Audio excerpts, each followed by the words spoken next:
Elodie, bienvenue sur Décide. Coucou Joy, merci à toi, merci pour ton accueil. Ça me fait très plaisir de t'avoir ici et comme tu le sais ou pas, j'aime bien présenter mes invités en mettant à l'honneur trois facettes qu'ils ont envie de mettre en lumière, qui t'ont permis, toi, d'être là aujourd'hui face à moi, la Elodie euh, belle et toute en lumière. Du coup, c'est toujours difficile hein, d'un peu se présenter. Euh, Trois facettes, c'est ça que Ouais. tu proposes, ouais. Alors, j'ai le mot mouvement qui me vient évidemment en premier, mais pas juste, tu vois, le mouvement corporel. Mais vraiment, voilà, parce que voilà, j'accompagne les personnes à travers justement ce mouvement, mais j'aime bien dire que c'est vraiment carrément une philosophie de vie. Et voilà, ce mouvement qui m'a quand même accompagnée depuis toute ma vie, mais aussi à ce mouvement géographique, parce que j'ai beaucoup bougé, ce mouvement à rediriger, en fait, à oser, voilà, rediriger sur le plan professionnel aussi plusieurs fois, de changer aussi voilà, de direction. Et puis de ce mouvement aussi, de suivre voilà, ce mouvement de la vie finalement qui nous propose pas mal d'imprévus, pas mal de surprises. Je me dirais que ce mouvement, il est très présent en moi, dans ma vie, dans ma manière, dans ma philosophie aussi, globalement. Euh, une autre facette, je dirais, j'ai le mot maman qui vient forcément, je suis en plein dedans. Voilà. J'ai un petit 2 ans et je suis enceinte. Donc voilà, c'est vraiment quelque chose qui prend, en tout cas dans ce cycle de vie, parce que tu vois, j'intègre beaucoup cette cyclicité aussi dans la vie, l'importance de voilà, vraiment vivre différents cycles. Donc il y a aussi cette facette qui prend quand même, qui a sa place là en tout cas aujourd'hui aussi, qui est assez importante pour moi. Et puis, j'ai le mot optimiste. Alors, je vais à l'intuition là. J'ai le mot optimiste, mais avec mon côté aussi, j'ai vraiment, je vois l'aventurière, mais j'ai un côté très optimiste, tu vois, à toujours voir plutôt le verre à moitié plein plutôt qu'à moitié vide. Donc, il y a ce côté-là, malgré tout ce qui se passe dans le monde aujourd'hui aussi. Et voilà, ce côté optimiste et aussi, voilà, tu parlais de remettre en question. Moi, c'est une de mes passions, je pense, dans ma vie. D'aller, voilà, remettre en question, d'aller questionner, de rester dans cette curiosité. Donc, c'est pour ça ce côté aventurière, optimiste, en fait, peut-être que je peux exprimer là aussi. Voilà. Génial, et j'ai l'impression que ces trois facettes s'imbriquent parce que du coup, celle qui est en mouvement va s'adapter aussi aux différentes postures que la vie te propose, que ce soit celui de maman, que ce soit celui de la chef d'entreprise ou de femme, et puis celle qui va aller explorer et découvrir un petit peu ce qui se cache dans ces différentes parties de la vie. Est-ce que justement tu peux nous partager comment on fait? C'est vraiment la première question qui me vient pour faire face à ce mouvement. Ouais, c'est une très bonne question. Alors, c'est vrai que ce mouvement, parce qu'on sait que, enfin, j'aime bien cette phrase, tu vois, que rien n'est permanent. En fait, hein. On sait, voilà, ça ramène à cette notion, hein, et en fait, c'est vrai qu'il peut être assez effrayant parce qu'en tant qu'être humain, on adore contrôler, savoir où on va. Voilà, c'est quelque chose qui, dans les conditionnements aussi, sont très ancrés. Et je pense que, en tout cas, moi, ce qui me permet aujourd'hui d'être très à l'aise avec ça, parce que j'ai pas été, tu vois, OK avec cette notion-là Toujours, depuis tout le temps. toujours, hein. Ouais, c'est clair que je reviens de loin. Et j'étais très dans le contrôle avant, très dans beaucoup de rigidité aussi. Euh, et de perfectionnisme et tout ça. Et donc, ce qui, en tout cas, m'accompagne aujourd'hui, ça a été tout ce chemin de recréer de la sécurité. Je parle beaucoup aussi de tout le travail autour du système nerveux et de réintégrer cette sécurité à l'intérieur de soi, ce qui va nous permettre, en fait, de pouvoir aborder voilà, les imprévus, de pouvoir accueillir ce mouvement, justement, cette notion, tu vois, de mouvement aussi. Et je trouve que quand on réinstaure cette sécurité à l'intérieur, on peut plus facilement, en tout cas, surfer et voilà, traverser un petit peu ces vagues. Tu m'excuseras, j'ai été bien malade là. Et donc, voilà, c'est vraiment ce socle-là. Et tu vois, moi, je travaille beaucoup avec les 4 éléments dans mes pratiques aussi. C'est très symbolique. Et donc, c'est vrai que là, j'ai l'élément de la terre qui me vient en me disant, voilà, et c'est vrai qu'on manque beaucoup d'ancrage, on est beaucoup là-haut, hein. C'est vrai aujourd'hui avec toute cette surstimulation aussi qui nous entoure, hein. Et donc, voilà, cet ancrage, cette sécurité, je trouve qu'elle est un très bon soutien, un très bon support à justement pouvoir, du coup, aller vivre ce flot. Et alors justement, à quel endroit ça t'a demandé d'être la plus sincère? Parce que j'ai la sensation que quand on est dans ce contrôle, dans ce perfectionnisme, où je pense nous sommes nombreux et nombreuses à nous reconnaître dedans, on a cette impression d'être ancré, d'être connecté à une certaine réalité parce que on la maîtrise. Ouais, c'est ça. En effet, on a cette sensation justement parce que c'est très concret finalement, tu vois. En effet, ce contrôle, cette planification, cette organisation. Et je pense que c'est peut-être un peu une illusion. Après, on est tous différents. Tu vois, moi, j'aime bien ramener de la nuance dans tout ce que je dis parce qu'on est tous différents et que il y a des personnes en effet qui vont fonctionner de cette manière-là, hein, qui vont avoir besoin en effet d'être plus organisées, de planifier, etc. Et puis d'autres en effet pour qui ça fonctionne moins bien et qui vont plus aussi être dans cette capacité de flow. Mais en tout cas, c'est vrai que ça demande de... Tu parles de cette sincérité et en effet, ça demande de venir aussi dans cette grande honnêteté avec soi et de venir voir, ben, tiens, en fait, comment moi je fonctionne vraiment aussi. Et ça rejoint, enfin, moi, en tout cas, là, ça me fait penser à cette connaissance de soi qui est pour moi hyper, méga importante aussi. Mais en tout cas, voilà,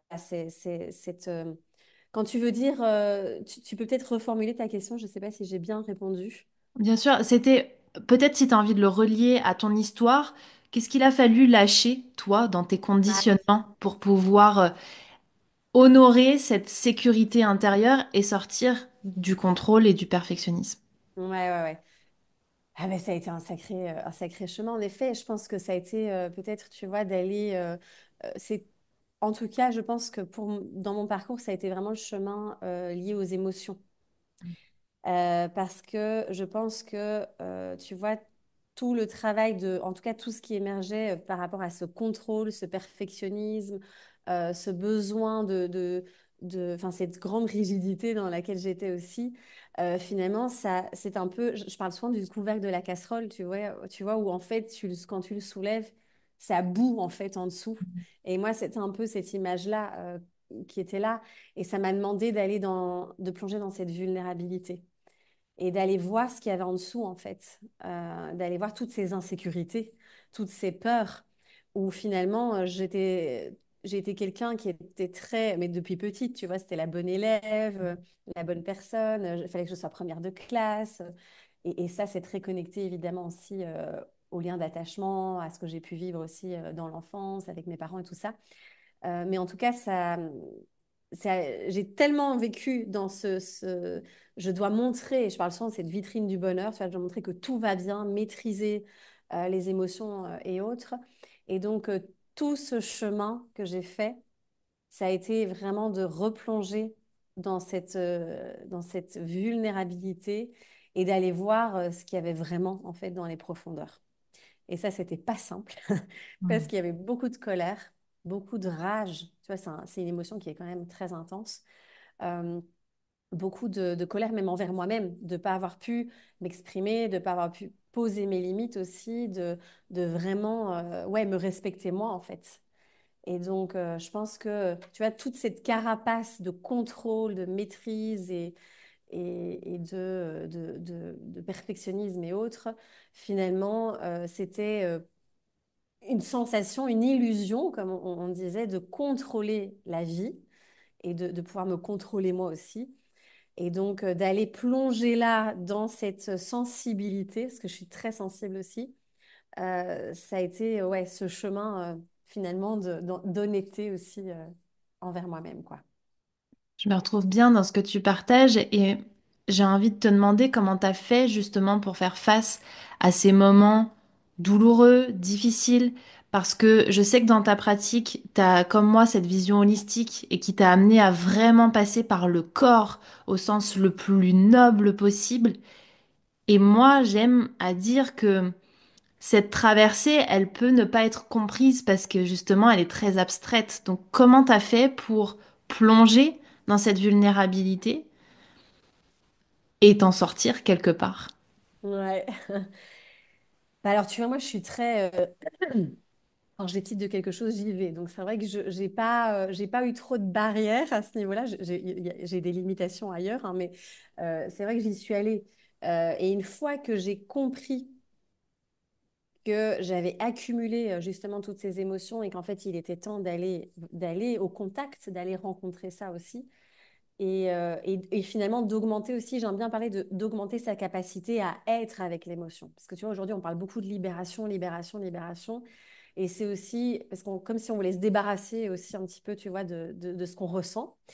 Et c'est comment je peux augmenter la capacité à être avec, en fait. Parce qu'on vivra des émotions, de toute façon, on en vit tous les jours et toute notre vie aussi. Mais donc, ce qui m'a beaucoup aidé, c'est de me faire accompagner aussi. Il n'y a rien à faire. Je pense que, voilà, euh, de, de me faire accompagner. Je me suis quand même beaucoup formée aussi parce que moi, j'ai besoin, enfin, je pense que c'est intéressant de comprendre aussi ce qui se passe. Donc, les formations, c'est vrai, ont été un soutien. Et en même temps, voilà, je me suis formée, par exemple, à la MVI, qui est la méthode vibratoire par impulsion. Donc, c'est une méthode énergétique euh, qui permet d'aller libérer, en effet, tu vois, les émotions, les mémoires et autres. Et en fait, pendant la formation, on se prenait des soins tous les jours. Donc, voilà, c'était très intense. Donc, j'ai entamé des processus à la fois pour me former, pour apprendre, comprendre, accompagner l'autre aussi, mais surtout pour moi aussi, voilà, à faire ce chemin. Et puis, bah oui, en effet, moi, c'est le mouvement qui m'a énormément accompagnée et qui m'a permis finalement de revenir dans le corps. Parce que tu vois, tout ce dont on parlait juste avant, de cette maîtrise, de ce contrôle et tout ça, c'est très mental aussi, hein. On est très, très bloqué dans la tête aujourd'hui. Et donc, voilà, ça a été de revenir dans le corps et de travailler en effet avec ces pratiques aussi de mouvement, ces pratiques corporelles. Et finalement, d'avancer à mon rythme aussi. Tu vois, moi, je parle beaucoup de respect de son rythme parce que souvent, on veut aller vite. On se dit, ouais, il faut vraiment que je libère tout ça parce que c'est plus possible. Et en fait, le corps, il sait à quel moment c'est OK, à quel moment on a la capacité d'aller libérer telle charge énergétique, telle émotion. Et donc, j'ai eu comme ça des phases où c'était hyper dense. Tu vois, j'ai un moment donné, j'avais même de l'eczéma qui est sorti sur le bras. Voilà, c'est très lié à la colère, ça. Ou l'acné aussi, voilà, par phase. Enfin, voilà, le corps s'exprimait beaucoup. Et puis j'avais des phases, enfin c'était très cyclique chez moi, puis j'avais des phases où en fait j'en avais ras-le-bol de travailler là-dessus, et tu vois où je me laissais plus tranquille aussi. Mais en tout cas, voilà, ces pratiques corporelles, en tout cas pour ma part, m'ont beaucoup aidé en effet à y aller. Et j'ai vu à chaque fois que, en tout cas j'ai vu la différence, tu vois, je parle souvent de sous-couches et d'aller enlever les couches en douceur, euh, que finalement ça se fait au rythme de mon corps. Donc, c'est-à-dire que je pense que ça sert à rien de forcer non plus et de faire confiance aussi au niveau du rythme et de notre capacité à les libérer des choses qui parfois sont en effet intenses. Faire confiance à la fois à la vie qui nous sert au bon moment les choses et se faire confiance à soi sur notre capacité à pouvoir les accueillir à cet instant-là. Ouais, complètement. Mm. Oui, c'est les deux. Et c'est ça, c'est de pas, et tu vois, c'est pas retomber dans ce truc de je veux forcer. Et ça, c'est pas facile parce qu'encore une fois, voilà, on aime bien diriger les choses. Et se dire, ben là, quand on a pris une décision, il faut que ça, tu vois, ce soit. Puis en plus, aujourd'hui, tu vois, tout est très instantané, tout est très rapide. Limite, on râle quand on a commandé un colis qui arrive en retard. Enfin, on est dans ces dynamiques quand même de l'urgence, de la rapidité aujourd'hui. Et donc, on attend de la même chose. Je trouve dans l'espace de guérison, tu vois, il y a un peu cette attente-là aussi de rapidité. Mais en fait, et tu vois, vraiment ramener ce message aussi que notre tête, elle a son propre rythme, hein, le mental et autres, mais donc le corps, il a un rythme tout autre. Et ça demande une grande résilience aussi et beaucoup d'acceptation. Bien sûr. Et comment toi, dans ta vie, tu as fait pour honorer ce rythme-là? Est-ce qu'il y a eu des événements où t'as pas eu le choix que de t'arrêter et de dire, OK, là, je vais peut-être regarder et accepter? Ou est-ce que ça s'est passé autrement? Ah non, non, moi, c'est la vie qui... Tu sais, en général, moi, elle est très franche, hein. J'ai eu plusieurs comme ça, là, j'ai plusieurs événements qui me viennent en tête. Le premier, ben, c'est quand je suis tombée très malade hein, en 2013. C'est vrai que là, ça a été... là, le message, il ne pouvait pas être plus clair. Donc en 2013, à la fois j'ai changé de pilule contraceptive qui m'a fait un énorme dérèglement hormonal. Et à la fois, je suis partie en Martinique en voyage. Et en fait, là, on ne sait pas si j'ai, tu vois, attrapé des parasites ou autre, mais ça a déréglé ma digestion. Donc tout ça a fait que voilà, j'ai eu un parcours médical et voilà, thérapeutique très, très dense, où on m'a diagnostiqué plein de choses, maladie de Lyme, métaux lourds, Mm. candidose, etc. Bref. Donc là, tu vois, ça a été, la vie m'a directement fait passer ce message. J'étais à l'époque institutrice primaire, dans un boulot qui ne me convenait plus du tout. Donc j'étais complètement épuisée parce que j'étais plombée, dans une relation qui ne convenait pas non plus, dans un mode de vie, tu vois, je m'étais rangée dans une boîte alors que moi, c'est vrai que j'ai un esprit très libre et sauvage. Et je pense que j'ai toujours eu ce truc d'entreprendre aussi en moi et très artiste aussi. Je voulais quand même être enfin, je voulais devenir danseuse professionnelle à la base. Et tu sais, quand t'es ado, t'es un peu perdu. Puis j'étais très influencée aussi par l'extérieur qui me disait, mais Hello, c'est hyper instable, la vie d'artiste, tu vas pas faire ça, bref. Et donc, tu vois, c'est comme si là, la vie était venue une première fois me réveiller, quoi. J'ai vraiment senti ça. Je l'ai pas vu tout de suite, hein, ça a été vraiment tout le cheminement, évidemment, où j'ai pris conscience de ça et où j'ai pu, voilà, bifurquer. Et donc là, j'ai été forcée de ralentir forcément, puisque tu vois, j'ai été alitée, j'avais très très peu d'énergie, j'étais vraiment vraiment pas bien. Donc ça a été premier gros événement. Et le deuxième, ça a été la grossesse, voilà, ma première grossesse et mon fils, hein, l'arrivée de mon fils aussi, qui a été ouah, un tsunami parce que voilà, lui, il est arrivé par surprise, très belle surprise évidemment. Mais moi, j'étais à ce moment-là à fond dans mon entreprise. Tu vois, mon entreprise, c'était mon bébé.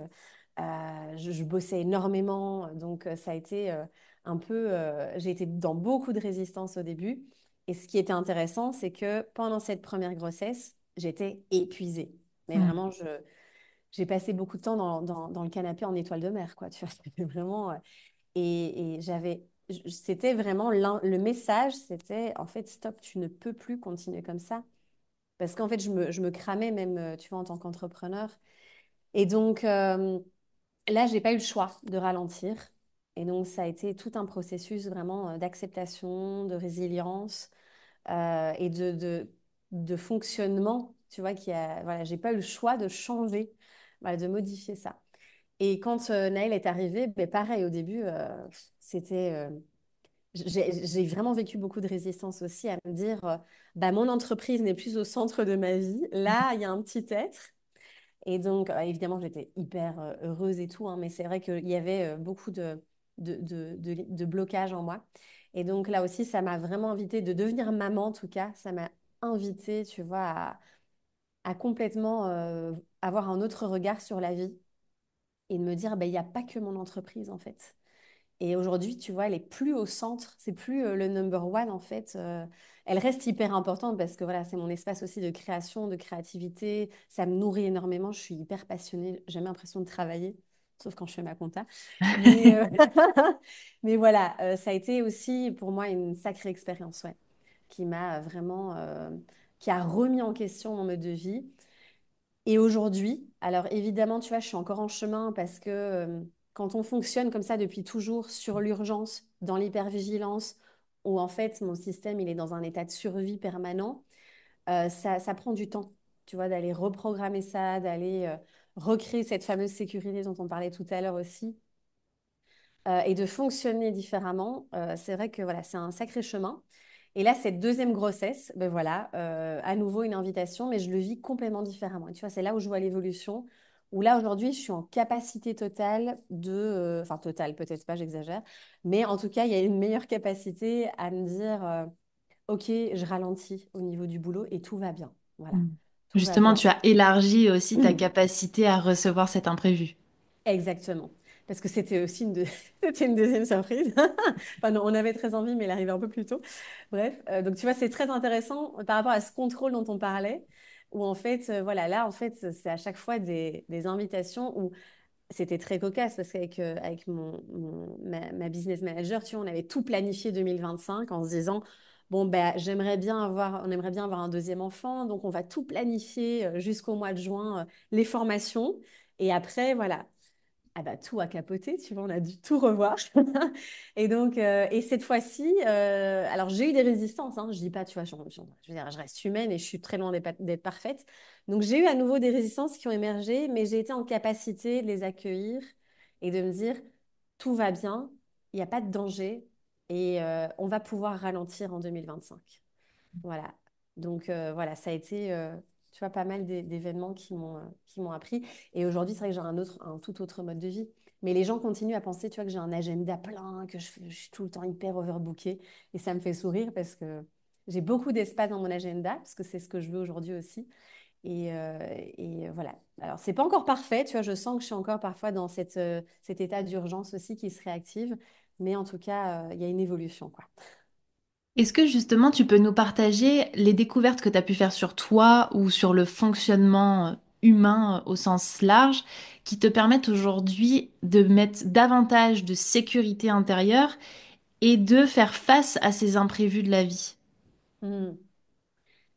Alors c'est vrai que je pense que tu vois, tout le travail autour du système nerveux, mais voilà, du corps en général, moi j'ai vraiment, ces 2 dernières années, j'ai vraiment beaucoup étudié tout ce qui est anatomie, tout le travail autour du fascia aussi, qui est un organe, quand même le plus grand organe sensoriel qu'on a dans le corps, et qui va être cet organe enfin, de communication entre tous les systèmes aussi et de comprendre ce système nerveux aussi, qui finalement est un peu notre tour de contrôle, ça a été révolutionnaire en fait.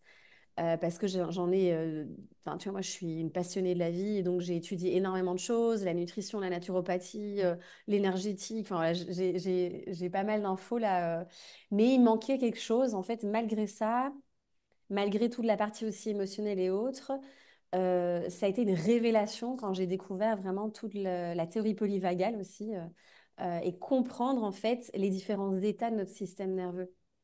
Tu vois, alors je ne vais pas faire une conférence ici, mais en tout Non, mais cas, qu'on ait des grandes lignes voilà qu'on les grandes lignes. comprenne, bien sûr. Ouais. Tu vois, on a différents états du système nerveux. Donc, on va avoir la branche sympathique, donc qui est quand on est en mode combat-fuite, tu vois, quand on est activé, quand il y a un danger, ben, instinctivement, on a en tout cas cette voie de je pars, enfin je fuis ou je combats. Donc là, c'est vraiment cette activation du système nerveux. Et c'est vrai qu'on est pour beaucoup de personnes aujourd'hui bloquées dans ce combat-fuite, en fait, où c'est vraiment, tu vois, dans cet état d'anxiété constante et autres. On a la branche dorsale. Donc là, en fait, c'est quand c'est vraiment de trop, donc on passe toujours, donc il y a cette échelle polyvagale, hein, je vais essayer d'être assez claire. Donc on a en effet cette branche sympathique, hein, on est en combat-fuite, on est dans l'activation, c'est là, et ça nous permet aussi de passer à l'action. Et ce que Euh, j'allais dire, c'est une réaction à quelque chose. voilà, exactement. Tu vois, c'est là où notre corps va se mettre en action. Puis on a besoin, tu vois, là moi je te parle, je suis en sympathique forcément, parce que je suis en action. Le dorsal, c'est vraiment l'effondrement. En fait, quand ça a été de trop et qu'on n'a pas pu trouver des ressources, hein, eh bien, voilà, quand on tombe en figement, c'est-à-dire, tu vois, quand on peut ressentir, quand en fait on n'arrive pas à passer à l'action, justement, on est figé. Tu sais, parfois on est dans son canapé à scroller. En fait, on a plein de choses à faire, mais en fait, on n'a pas la capacité de le faire. Ça, c'est un Mhm. exemple. Quand on est en dépression, en burn-out, quand on a vécu vraiment des traumas où en fait l'énergie a été, on n'a pas pu processer le trauma, l'événement jusqu'au bout, et donc cette énergie, elle est bloquée dans le corps. Ouais, Et du coup, donc elle tu est vois, lourde et elle l'ancre dans exactement, une posture de figement. exactement. Donc Ok. c'est l'immobilisation, tu vois, Mhm. pour mettre un mot simple aussi sur cet état. Euh, et après, tu as la troisième branche qui est la branche ventrale. Donc là, c'est justement quand on est dans l'engagement social, quand on est en sécurité, quand on est dans l'échange, la co-régulation avec l'autre, dans le jeu. Voilà, c'est vraiment la branche. Alors évidemment, c'est complètement illusoire de penser que dans l'idéal, on devrait être tout le temps là-dedans. C'est Si exactement ce que c'est j'allais amener. La branche tant désirée, mais en c'est fait, il ça. y a les autres aussi. C'est ça. Et donc, tu vois, c'est la branche où on est en repos, en digestion, en sécurité.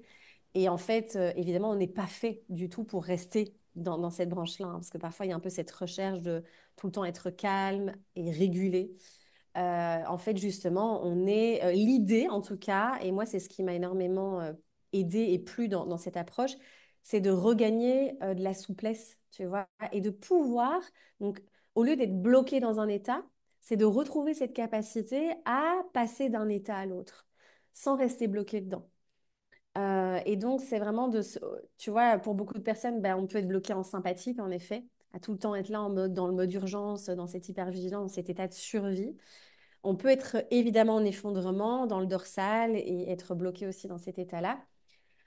Et donc l'idée, c'est de retrouver voilà, cette souplesse dans le système nerveux pour pouvoir passer d'un état à l'autre. Et c'est ce qui nous manque comme clé. En tout cas, moi, ça a été révolutionnaire aussi, cette compréhension. Et alors, il y a tous les outils derrière, hein. Il y a plein de pratiques qui existent. Tu vois, il y a les pratiques somatiques, le mouvement, évidemment. Voilà, toutes ces pratiques aussi, tu vois, de reconnexion au corps et à nos besoins primaires, en fait, à nos besoins fondamentaux. Parce qu'en fait, tu vois, aujourd'hui, on part souvent sur la recherche de thérapies complexes et de trouver l'outil magique. Et moi, j'aime bien dire, mais revenons à du bon sens. Mhm. Et on a perdu un peu le bon sens en tant qu'être humain. Et donc, à revenir à, en fait, quand j'ai soif, bah, je bois. Quand je dois aller aux toilettes, j'y vais. Tu vois, j'attends pas que ma vessie explose pour y Dire aller. c'est le bon moment. Voilà, c'est ça. De se dire, bah, quand je suis vraiment fatiguée, au lieu de tirer sur la corde, bah, je peux peut-être m'allonger, tu vois, 15 minutes, un repos couché, ça peut être intéressant. Donc, c'est de répondre à ces impulsions, en fait. Et déjà, tu vois, juste ça, de pouvoir aller répondre à ces impulsions, tu viens créer de la sécurité. Tu viens répondre aux besoins du système nerveux, en fait. Et ça, c'est plein de petits fondamentaux, en fait, qu'on oublie. Donc, il y a ça. Et puis, évidemment, il y a les pratiques, hein, les pratiques corporelles qui vont permettre de travailler, en effet, sur ce fascia aussi et qui va, du coup, permettre de réguler aussi le système nerveux. Donc, pour moi, tu vois, tous ces outils, enfin, je pourrais en parler des heures parce que c'est passionnant, mais euh, et de comprendre comment on fonctionne. Tu vois, alors, je dis pas qu'on doit tous étudier l'anatomie et tu vois, d'aller autant en détail, mais d'avoir les bases en fait qui nous permettent de pouvoir comprendre comment on fonctionne et du coup de pouvoir s'accompagner. Et tu vois, moi je le vois là quand je suis activée par exemple en sympathique, hein, donc dans cette notion de combat-fuite, mais au lieu de rester bloquée dedans, ben, j'ai les outils pour pouvoir aller décharger cette énergie qui est bloquée en moi, parce que c'est ça. Et l'anxiété, typiquement, tu vois, on essaye aujourd'hui, on dit la méditation pour l'anxiété. Bah, ça fonctionne pas pour beaucoup de gens parce que l'anxiété, c'est de l'énergie qui est bloquée à l'intérieur, quoi, l'énergie de survie. Et donc, cette énergie, elle a besoin d'être déchargée. Donc, vraiment d'aller passer, par exemple, par le corps, par le mouvement, par du shaking, à chacun à trouver ce qui lui convient, évidemment, va permettre d'aller décharger. Et après, et après, alors la méditation peut être intéressante, tu vois, peut-être pour revenir dans le ventral. Bien sûr. Donc voilà, donc c'est vraiment, en tout cas, moi, ça a été hyper intéressant. Et évidemment, d'aller tout en douceur décharger aussi toutes les émotions cristallisées que j'ai accumulées aussi au fur et à mesure. Ça permet de redonner aussi de l'espace et du coup de ramener cette sécurité. Ouais. Parce que le fait de comprendre, je trouve, ces trois sphères, on va dire, ça permet aussi de comprendre l'énergie de l'émotion qu'il y a derrière. Comme tu dis, l'énergie de l'anxiété, c'est pas quelque chose qui demande à être vraiment dorloté, etc. Peut-être que c'est un truc un peu plus pushy qui est nécessaire.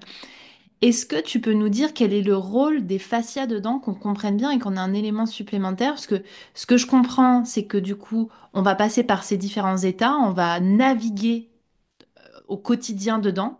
Et quel est le rôle des fascias là-dedans?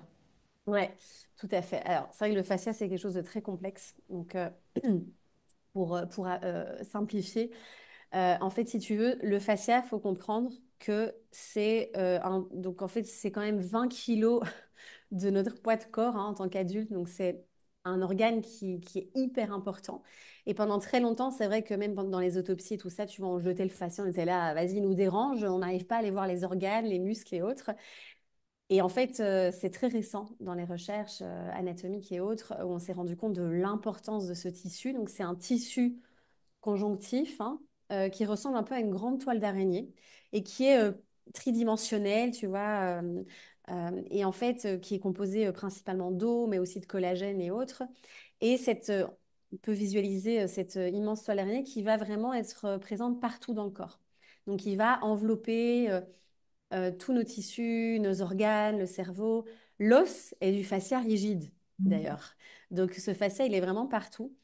Euh, et en fait, faut imaginer voilà, ce tissu qui va venir euh, connecter aussi les différents systèmes, donc le système nerveux, le système lymphatique, tu vois, tous ces différents systèmes aussi. Ça fait une connexion finalement dans notre corps. Exactement. Ça fait D'accord. une connexion. Voilà, c'est vraiment, tout est interconnecté.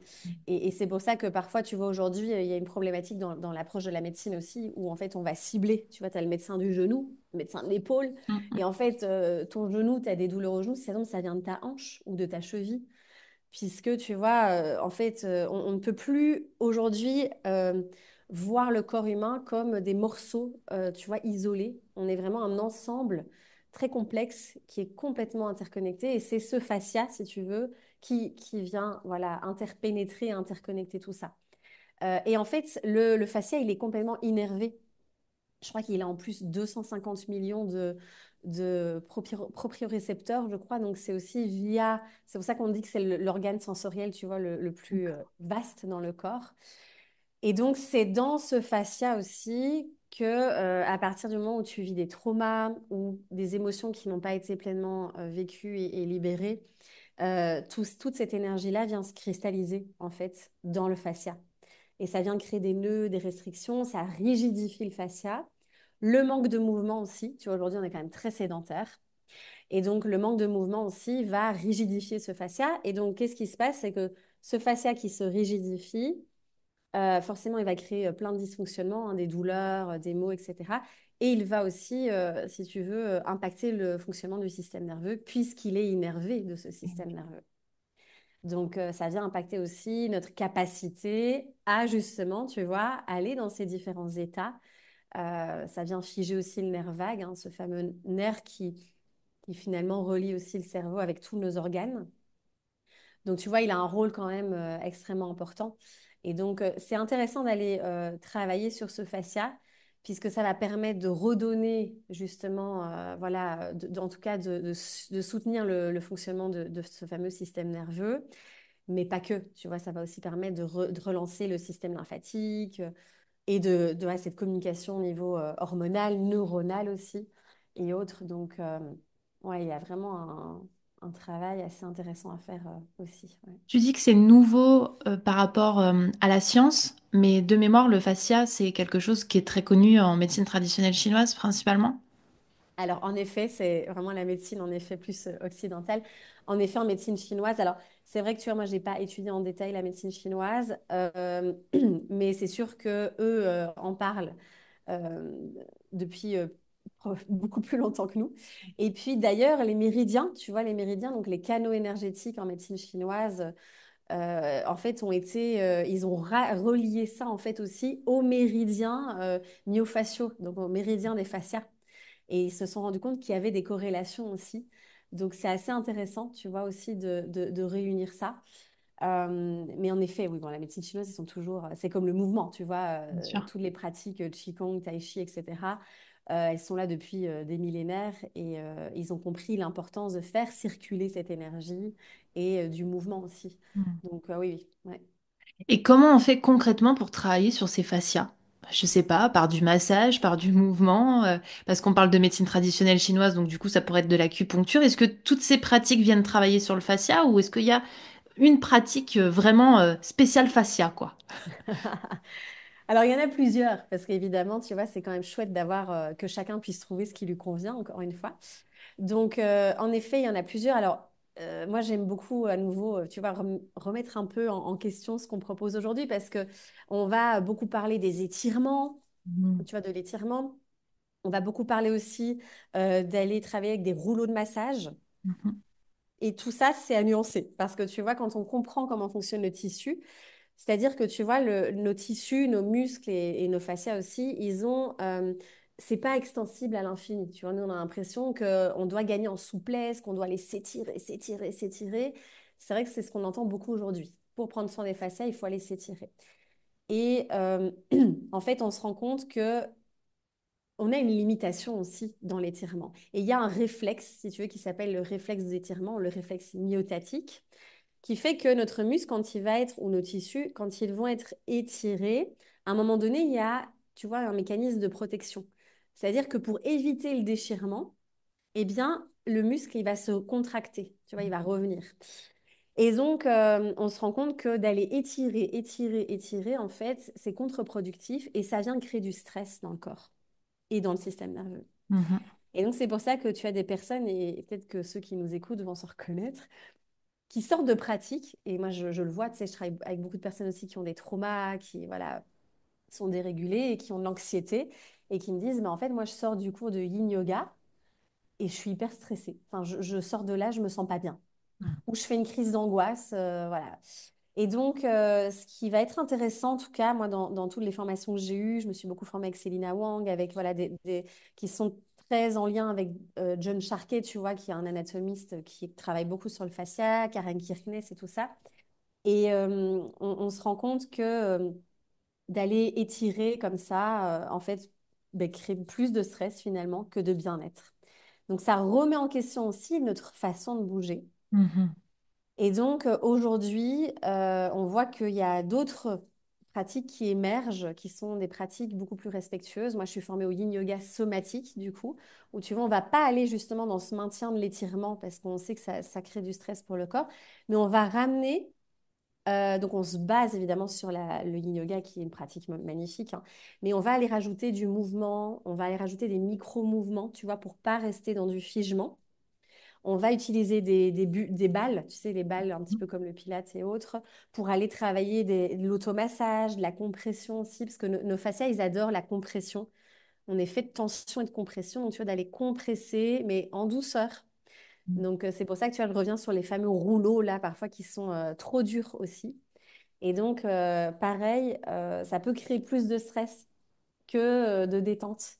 Donc, c'est aussi trouver des matières qui vont être plus douces pour nos tissus même s'ils aiment hein, cette compression.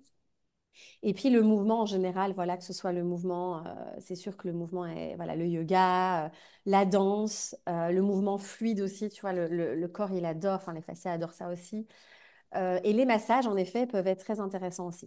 Tu as vraiment des pratiques qui sont, voilà, qui sont super. Tu as la fasciathérapie aussi, qui vient de travailler. Et donc, c'est assez fascinant parce que le fasciathérapeute, il peut vraiment sentir par le toucher les nœuds, tu vois, les restrictions et autres dans le tissu.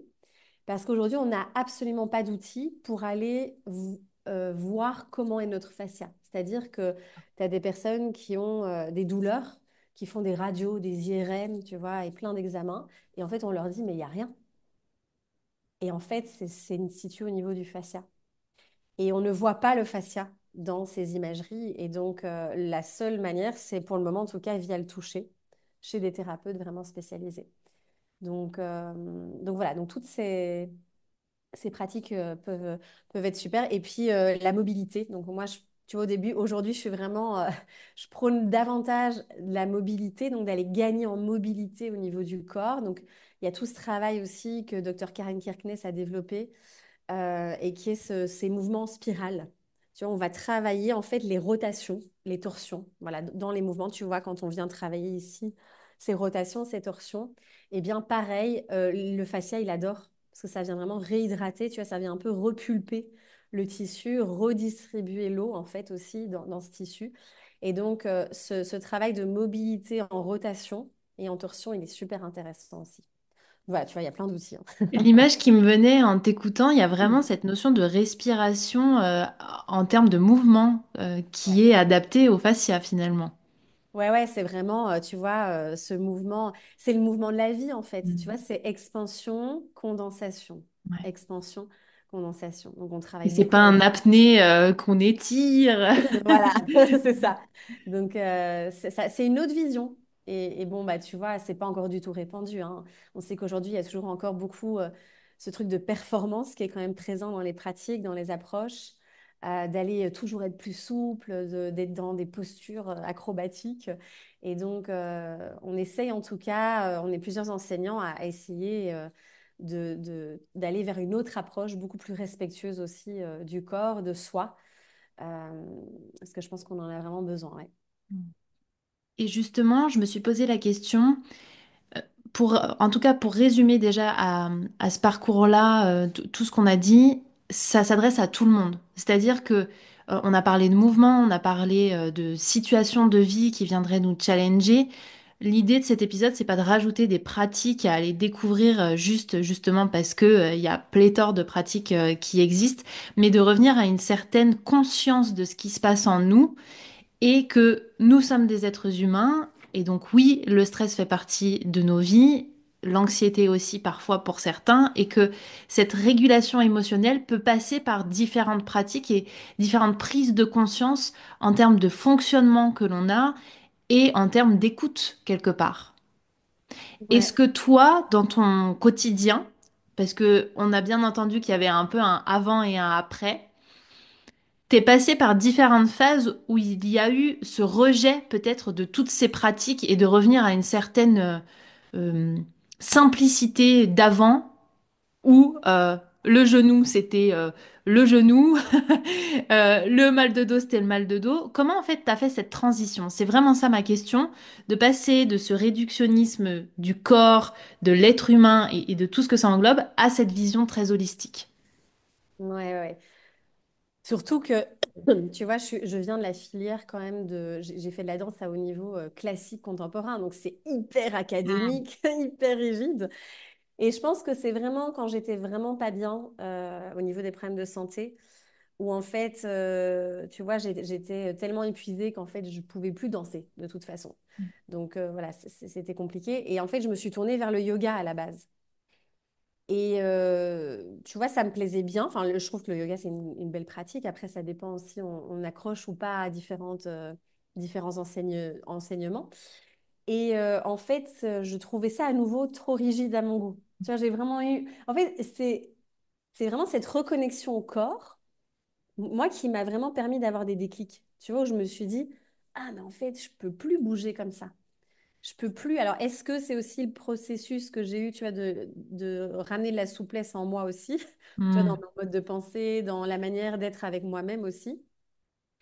Mais en tout cas, je sentais que c'était pas OK de à nouveau être dans des pratiques comme ça, un peu plus carrées. Et à un moment donné, et ça m'est arrivé aussi, même dans mon parcours, tu sais, en nutrition, et je prenais plein de compléments alimentaires, mais ça m'est arrivé plusieurs fois de tout jeter, quoi. Tu vois, vraiment, j'ai tout pris mon bac, je jetais tout, j'étais là, j'en ai marre, ça suffit.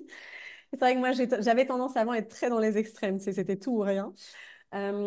Et donc, je me suis dit, ben, et si j'allais, justement, tu parlais de mouvement conscient, de retour à soi, je me suis vraiment autorisé ça, à me dire, et tiens, si j'allais vraiment laisser mon corps, rendre la parole à mon corps, qu'est-ce qui émergerait en fait? Et c'était en plein Covid, je me souviens, premier confinement, là, moi, j'étais, à ce moment-là, je vivais à Menton, et j'étais dans mon petit appart de 40 mètres carrés toute seule, là, c'est très compliqué au niveau émotionnel. Et on était en plus en France et on ne pouvait pas bouger à plus de je ne sais plus combien kilomètres, là, bref. Et du coup, je me suis dit, bah, là, en fait, je vais m'autoriser une grande liberté de mouvement. Et en fait, j'allais sur mon tapis sans suivre un cours ni quoi que ce soit, mais juste en laissant faire. Et c'est là où j'ai eu ces mouvements fluides qui sont apparus. C'est là, tu vois, où j'ai commencé à bouger d'une manière hyper, presque instinctive, Hmm. avec des mouvements en spirale, avec des tourbillons, tu vois, des vagues, avec quelque chose d'hyper fluide dans le corps, comme si ça me ramenait dans l'élément de l'eau aussi, et tout ça. Et donc d'avoir osé, parce que c'est vrai que moi j'ai aussi quand même un mental qui est très actif, et de m'être autorisée et de me dire, ok, je vais lâcher tout ce que je connais, tout, tu vois, toutes les connaissances, tout ce qu'on m'a enseigné, et je vais plonger là, je vais plonger dans le corps. c'est là qu'en fait qu'il y a eu cette manière de bouger qui a émergé. Et c'est là où je me suis dit, waouh, et ça me permettait vraiment d'aller libérer, tu vois aussi, enfin, la charge que j'avais émotionnelle et autres. Et c'est là, en fait, où je me suis dit, waouh, mais c'est révolutionnaire et il faut que je fasse quelque chose avec ça. Et c'est comme ça que j'ai créé Flow Energy, d'ailleurs, par la suite. Justement, est-ce que tu peux nous parler de ça qui est Flow Énergie, c'est une méthodologie, c'est une pratique, c'est comme tu nous disais, c'est un art de vivre. Qu'est-ce qu'on y fait? Qu'est-ce qu'on y découvre grâce à Flow Énergie? Ouais. Bah, du coup, Flow Energy, c'est vrai que c'est une pratique de mouvement, mais c'est toujours très difficile, tu sais, de l'expliquer parce que c'est quelque chose qui se vit. Et donc, on est vraiment sur, en effet, du mouvement conscient, en tout cas du mouvement où on est beaucoup plus connecté au processus qu'au résultat. En fait, il y a zéro recherche de résultat, il n'y a pas de performance. Tu vois, il y a pas, je vais pas corriger la personne de attention, t'es pas bien aligné. On enlève tout ça. Donc, on redonne vraiment cette parole au corps. Et c'est vraiment une pratique qui va allier des mouvements fluides, des mouvements en spirale, de la danse. Donc, il y a aussi quand même pas mal la présence de la danse dedans. Il y a quelques postures de yoga, mais voilà, qui sont tout en mouvement, tout en fluidité aussi. La respiration a quand même beaucoup d'importance aussi. Je travaille aussi les mobilités. Enfin, tu vois, c'est une approche qui est très complète, très holistique. Et le pilier de cette pratique, c'est vraiment qu'il y a les quatre éléments qui viennent infuser, en fait, et qui permettent, en fait, d'avoir une variété de mouvements au sein d'une même méthode. C'est-à-dire que la Terre, tu vois, on va être sur des mouvements quand même plutôt peut-être au sol, très ancrés, très dans le corps, très dans la matière. L'élément du feu, tu vois, là, on va pouvoir partir sur quelque chose de beaucoup plus punchy, beaucoup plus dynamique. Donc là, tu sais, j'ai des flows hip-hop, des choses vraiment très dansées. Aussi, elle est transmutée peut-être des émotions intenses. L'élément de l'air, ça va être beaucoup plus très aérien, très dansé, voilà, euh, avec vraiment oui, ces tourbillons et autres. Et puis, on a l'élément de l'eau, où là, on va vraiment être sur du mouvement très fluide, avec des vagues, avec quelque chose de très fluidique. Donc, ça nous permet aussi, parce que c'est ce que je voulais, tu vois, déjà, je voulais que ce soit accessible à tout le monde. Parce que moi qui ai vécu des douleurs chroniques ou l'incapacité de me mettre en mouvement comme je le voulais, je me suis dit, il y a des pratiques parfois qui ne sont pas accessibles à tout le monde. Et donc là, c'est vraiment cette accessibilité qui est importante. Et aussi de se dire, bah, tiens, aujourd'hui, j'ai zéro énergie, parce qu'on est cyclique. Et nous, en plus, en tant que femme, avec le cycle menstruel, voilà, on n'a pas du tout la même énergie. De me dire, bah, tiens, aujourd'hui, j'ai besoin en fait de douceur, donc je vais aller sur une séance au sol, par exemple. Puis à un autre moment, en fait, j'ai besoin là d'aller danser, de me défouler. Donc il y a le feu qui va me permettre ça. Tu vois, je voulais vraiment une approche qui soit aussi, ben voilà, holistique à travers le mouvement. Et qui rejoint finalement le rythme que tu as évoqué au début de cet épisode, de prendre en compte de ce qu'on est en train de traverser sur l'instant et de le laisser s'exprimer par le mouvement, mais que ce soit un mouvement au sol peut-être très doux ou un mouvement très énergétique qui est en lien avec les éléments. Ouais, ouais, complètement. Ça, c'était vraiment l'idée. Et la vocation aussi de Flow Energy, c'est à la fois du coup de se reconnecter à ce qu'on vit sur l'instant et de venir transmuter des émotions. Oui, tout à fait. En fait, il y a vraiment cette approche. C'est vrai que c'est aussi une pratique de libération émotionnelle. Tu vois, donc il va vraiment avoir cet espace, et c'est pour ça que je travaille. C'est une pratique qui est trauma informée, c'est-à-dire que j'ai été formée aussi, et donc c'est toujours des propositions. Tu vois, je ne vais jamais imposer. Enfin, de toute façon, voilà, c'est pas, je donne pas des instructions, je fais des propositions, et après, il y a toujours plusieurs possibilités. Et en effet, il y a cette grande sécurité aussi. On va travailler beaucoup la sécurité intérieure, tout le travail autour du système nerveux et des fascias, ce qui va permettre de pouvoir faire émerger en effet certaines sensations, certaines émotions. Et donc, ça arrive très souvent, en effet, voilà, qu'il y ait des émotions qui circulent pendant les sessions. Et ça permet d'aller, parce que c'est une méthode qui est très énergétique aussi. Tu vois, c'est Bien pour ça que sûr. j'ai appelé Flow Énergie, parce qu'on travaille vraiment sur l'énergie. Et donc, l'idée, c'est aussi d'aller, en effet, décristalliser ce qui peut stagner dans le corps. Oui, on n'est pas là pour faire une choré et un spectacle de fin d'année. C'est ça, on n'est pas là pour faire le lac des cygnes. Donc voilà, c'est très beau, hein, mais voilà, on est vraiment sur une toute autre approche. C'est sûr qui peut parfois, et qui fait parfois un peu, enfin tu vois, qui qui peut faire peur parfois. Je vois des gens qui me disent, ça a l'air génial, je sais que j'ai besoin de ça, mais là, j'ai pas encore la capacité d'y aller, quoi. Parce que ça demande, en effet, c'est ce retour à soi dont on a beaucoup parlé aussi, tu vois, donc qui peut être parfois inconfortable. Bien sûr. Et par rapport à toi et par rapport à ce rêve de petite fille d'être danseuse, est-ce que tu as l'impression d'avoir bouclé cette boucle? Ben, en quelque sorte, et pas tout à fait, parce que quand même, j'ai parfois, tu vois, quand je vais voir un spectacle ou un concert et je revois la scène, tu vois, oh, c'est quand même un de mes endroits préférés sur la Terre, tu vois, de cette magie du spectacle. Et donc, en effet, ce qui est hyper intéressant dans mon parcours, c'est que, tu vois, je danse depuis que j'ai 5 ans, donc j'ai tout ce parcours de danse c'est vers mes 16 ans que j'ai décidé de sortir de ce parcours, même si j'ai continué quand même un peu la danse après. Puis je suis rentrée dans quelque chose de très académique, l'institutrice primaire et tout.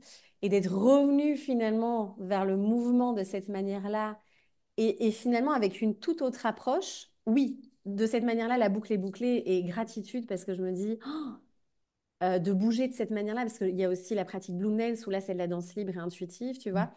Et je trouve ça tellement incroyable voilà, de pouvoir avoir cette liberté de mouvement, voilà, ça change complètement de ce que j'ai pu vivre, qui était quand même très rigide et parfois un milieu quand même assez compliqué. Donc, je me dis, la vie m'a ramenée vers un mouvement organique, tu vois, alors, vraiment un mouvement du vivant.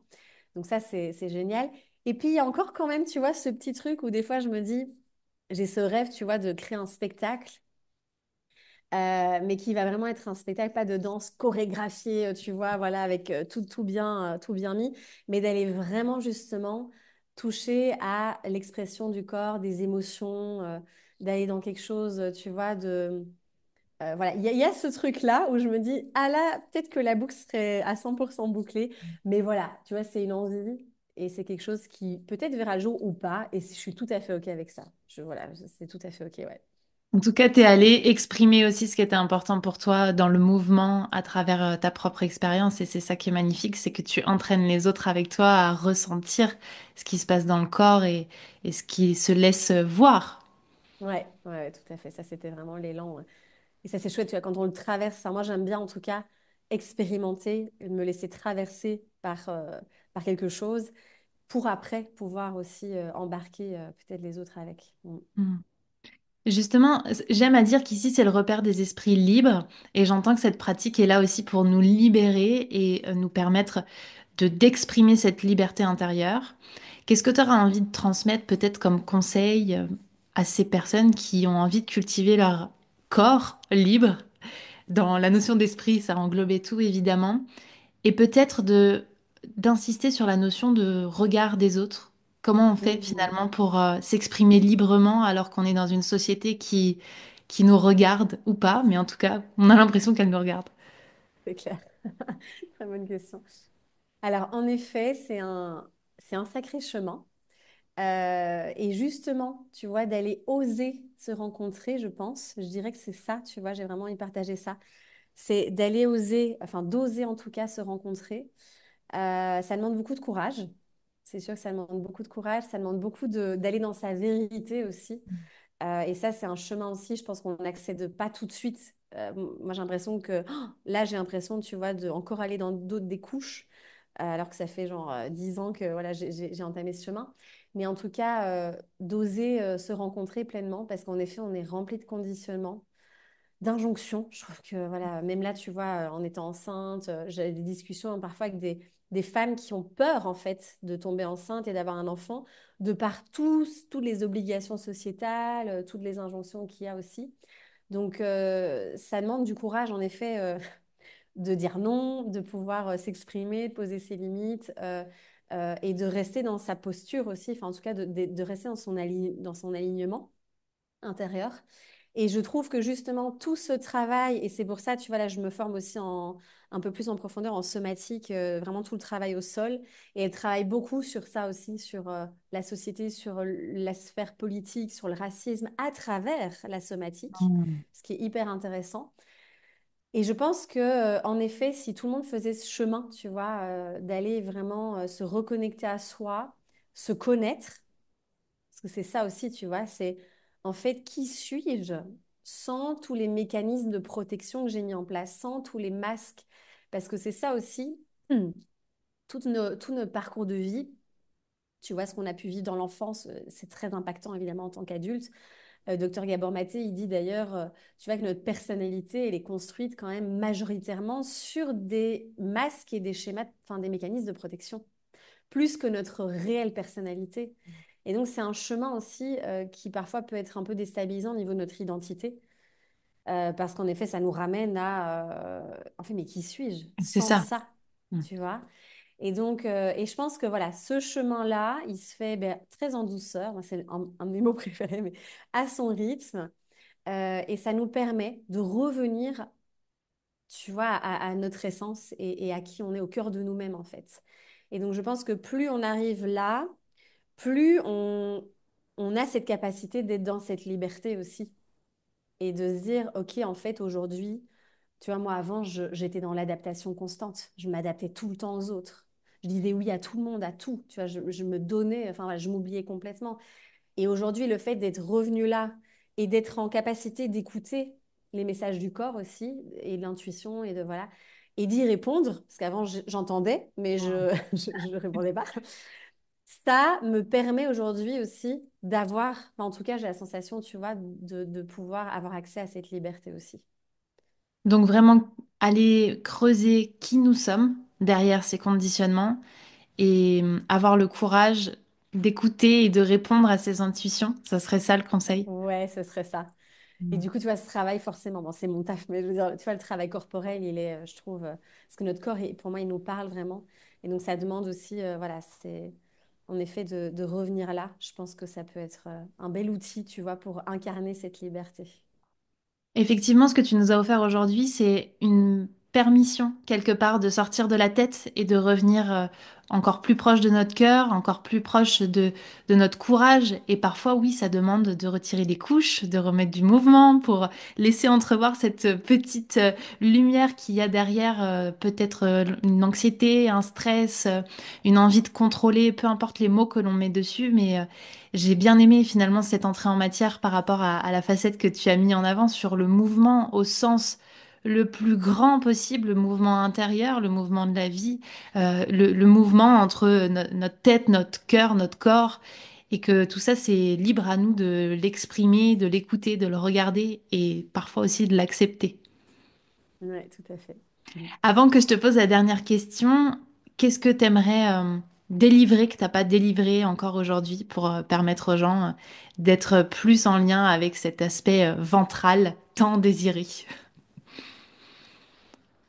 Ben, je dirais, tu vois, là, ce qui me vient, c'est de garder en tête qu'il n'y a pas peut-être une solution ou un remède. Tu vois, moi, j'aime vraiment bien d'avoir cette approche globale.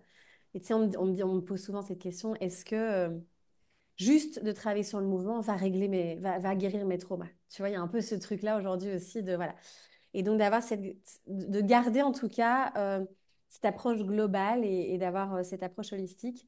Et aussi cette notion je ramène toujours à cette notion de nuance, Mm. tu vois, de vraiment garder cette nuance aussi dans nos approches, dans notre vision, avec nous-mêmes aussi. Parce que c'est vrai que parfois on peut aller comme ça dans des directions très figées aussi. Mais cette approche voilà, globale et nuancée, je pense que l'être humain aujourd'hui, on a besoin de ça parce qu'on voit qu'il y a énormément de séparation, de dualité. Et donc, voilà, je trouve ça intéressant aussi de pouvoir voilà, prendre tout ça en compte. Mm. Mettre de la nuance et j'entends aussi mettre de la compassion aussi sur ce qu'on vit, mettre de la Ouais, douceur pour reprendre ton mot. exactement. Je pense que c'est, tu vois, une des grandes qualités qu'on peut peut-être s'offrir.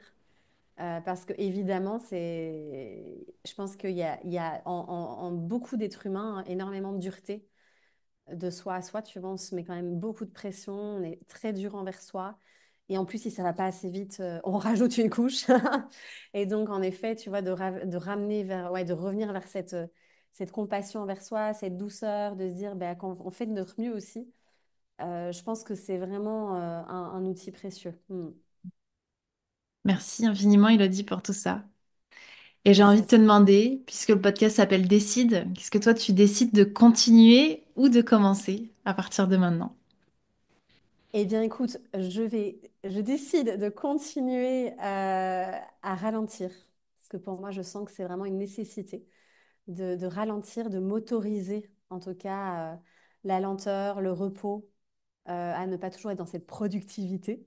Voilà, ça, c'est vraiment quelque chose, voilà, que j'ai envie de continuer et de commencer. Hmm, c'est une très bonne question. Je pense qu'on va plutôt être sur la continuité là. Ouais, c'est ce qui me parle bien. Hmm. Chouette. Merci beaucoup pour cet épisode très très riche. On pourrait en parler encore des heures, mais j'espère qu'on aura planté plein de graines et que ça aura permis à chacun de révéler des parts d'eux-mêmes. Et puis je te laisse le mot de la fin pour nous dire où est-ce qu'on peut te retrouver, où est-ce qu'on peut tester Flow Energy ou Bloom. Enfin voilà, dis-nous tout sur comment on peut rentrer dans ton univers. Déjà, merci à toi, Joy, voilà, pour tes questions riches et pour ce bel échange. Merci à vous aussi pour votre écoute. Du coup, on peut me retrouver assez facilement, voilà, que ce soit sur Instagram, sur YouTube, sur mon site, donc elodieleclerc.com. Donc ça, c'est assez simple. Et en effet, si vous avez envie de venir découvrir voilà, la pratique, en tout cas Flow Energy, il y a un studio en ligne que j'ai créé qui s'appelle Flow Energy Studio, donc qui est assez accessible avec une tonne de pratiques très variées justement pour que chacun puisse trouver ce dont il a besoin. Et puis je propose en effet des sessions Bloom Dance une fois par mois en ligne pour le moment. Alors je propose des stages, des formations aussi, mais bon en 2025 j'ai un autre gros projet qui voilà qui fait un peu chambouler tout ça. Mais voilà, il y a toutes les propositions de toute façon sur le site web aussi. Génial. Et merci d'offrir ça au monde et qu'on puisse explorer avec toi. Merci, merci beaucoup. Merci à toi.